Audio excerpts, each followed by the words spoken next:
आप सभी को जय मसीह की। मेरा नाम जूलियट काले है और मैंने YouTube में अपना एक स्ट्रॉन्ग टावर नाम से चैनल बनाया है। आप लोग उस चैनल को में जाके परमेश्वर के वचन को देख सकते हो और मेरा ये जीवन परमेश्वर के वचन के द्वारा परमेश्वर की महिमा का कारण बने, यही मेरा उद्देश्य है। और आप लोगों से निवेदन है कि अगर आप लोगों को मेरा वीडियो पसंद आता है तो आप लोग ज़्यादा से ज़्यादा इस चैनल को शेयर करिए, लाइक करिए और उस चैनल को सपोर्ट करने के लिए आप लोग इसे सब्सक्राइब कर सकते हो। प्रभु इस वचन के माध्यम से, इस चैनल के माध्यम से हम सबों को आशीष दे। हम वचनों में जाएंगे और वचनों में जाने से पहले हम ये समझेंगे कि प्रभु यीशु मसीह जब इस दुनिया में आए तो उन्होंने अपने अद्भुत कार्य को या अपनी सेवा कार्य को कब से शुरू किए। हमको ये जानना है। जब हम मत्ती रचित सुसमाचार उसका 3 अध्याय पढ़ते हैं तो वहाँ पे प्रभु यीशु मसीह का जब बपतिस्मा हुआ तो उस समय पवित्र आत्मा उनके ऊपर कबूतर के मानिंद उतरा और ऊपर से आकाश में से ये आकाशवाणी हुई कि ये मेरा प्रिय पुत्र है जिससे मैं प्रसन्न हूँ। तो परमेश्वर का धन्यवाद हो। जब हमको ये सोचना है, जब यीशु मसीह का बपतिस्मा हुआ उसके पहले अगर हम वचन पढ़ेंगे तो वहाँ प्रभु यीशु मसीह के कोई भी चमत्कार या अद्भुत कार्य का जिक्र नहीं है। लेकिन जब पवित्र आत्मा उनके ऊपर उतरा और वही आत्मा जब उनको बैप्टिज्म के बाद, बपतिस्मा के बाद जंगल में ले गया, क्यों ले गया? कि इब्लिस से, शैतान से उनकी परीक्षा हो। हमको ये यहाँ पे ये समझना है कि जब हम प्रभु के साथ साथ चलना शुरू करते हैं तो हमारे भी परीक्षाओं की दौर शुरू हो जाती है। जब यीशु मसीह की परीक्षा हुई तो हमारी भी होगी।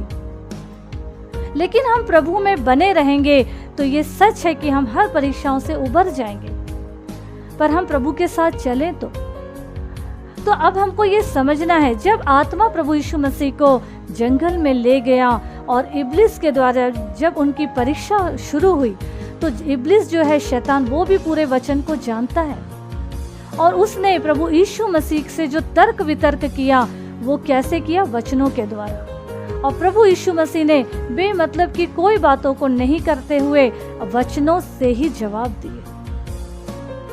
हमको ये यहाँ समझना और जानना बहुत जरूरी है। जब वहां पे यीशु मसीह की परीक्षा उस शैतान के द्वारा हुई तो यहाँ हमको ये समझना है कि उसके बाद जब हम मत्ती रचित सुसमाचार उसका 4था अध्याय पढ़ते हैं, उसमें यीशु मसीह के पूरे अद्भुत कार्य, चमत्कारों का जिक्र वहां से शुरू हो गया। वहां से यीशु मसीह की सेवा कार्य की शुरुआत हुई।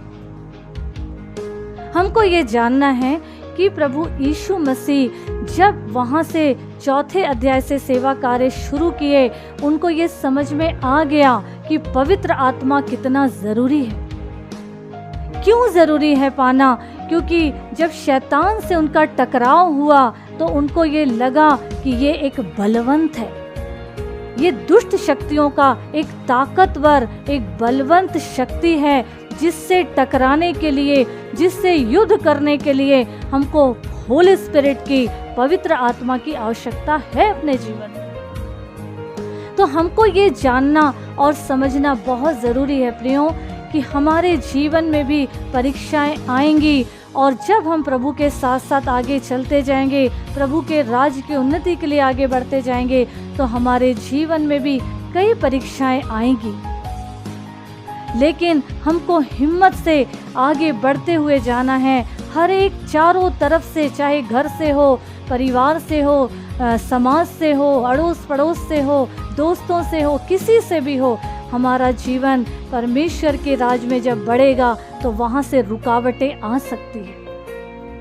लेकिन इन सब को अलग करते हुए, इन सब बातों को अनदेखा करते हुए हमको परमेश्वर के राज की उन्नति का वजह बनना है। हमको परमेश्वर के साथ साथ चलना है और उसके राज की महिमा का और वजह बनते जाना है प्रियों। और हमको जब प्रभु के काम में हम आगे बढ़ते हैं तो हमारे फेस पे, चेहरे पे उदासी नहीं होना चाहिए, ऐसे दुखी नहीं होना चाहिए कि यहाँ से सताव आ रहा है, यहाँ से परेशानी आ रही है, अब हम क्या करें। ये सोचकर हमको ठंडे होकर बैठना नहीं है, क्योंकि जब हम पौलुस की पत्री फिलिपियों 4 अध्याय उसका 4 पद पढ़ते हैं तो उसमें उन्होंने क्या कहा है, प्रभु में सदा आनंदित रहो। मैं फिर कहता हूँ आनंदित रहो। जब हमने ये बीड़ा उठाया है तो हमको प्रभु की महिमा के लिए आगे बढ़ना है, आनंदित रहना है, मगन रहते हुए अपने कार्य को आगे बढ़ाना है, ताकि शैतान की सारी चालों को हम तोड़ सके वचनों के द्वारा और परमेश्वर के राज की उन्नति का वजह बनते जाए।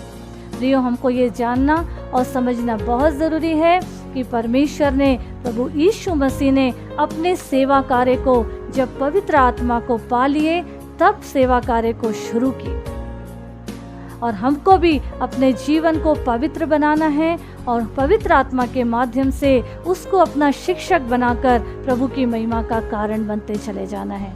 प्रभु इस वचन के माध्यम से हम सबों को बहुतायत की आशीष दे। आमीन, आमीन।